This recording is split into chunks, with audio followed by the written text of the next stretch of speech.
Hello, good afternoon. A&A Solar Shop po. So ngayon po meron kaming pinapak, ina-arrange na package po. Yung package po niya is 5.5 kilowatt na hybrid on grid.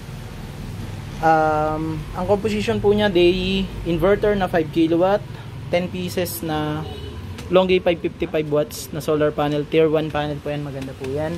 And complete set of accessories, breakers, wires. So ayan po. So ito po yung breaker niya, dalawa. So para sa DC side, ito po may mga designated na kung saan niya ilalagay. So ganun din yung sa AC side niya. Ito yung battery cable niya. May lugs na yan. ATS, meron na rin. Ito po, cable trays, fittings, L-foot, mid clamp, rail connect, end clamp, MC4, meron na rin yan. Kompleto na po yan. And then meron na siyang rails. So yan, and then cable trays meron na rin. Nandiyan na. Tsaka yung grounding niya.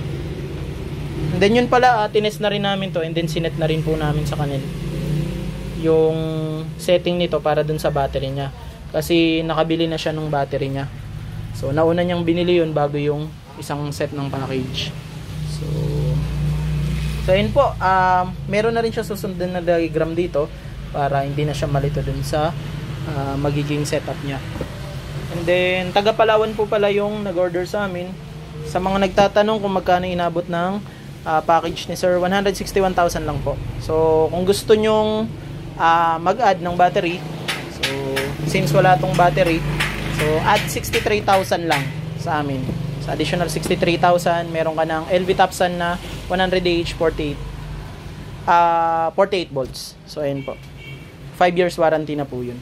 And then kung Leodar naman, same price lang. So ayun po, message lang po kayo sa amin and PM lang po.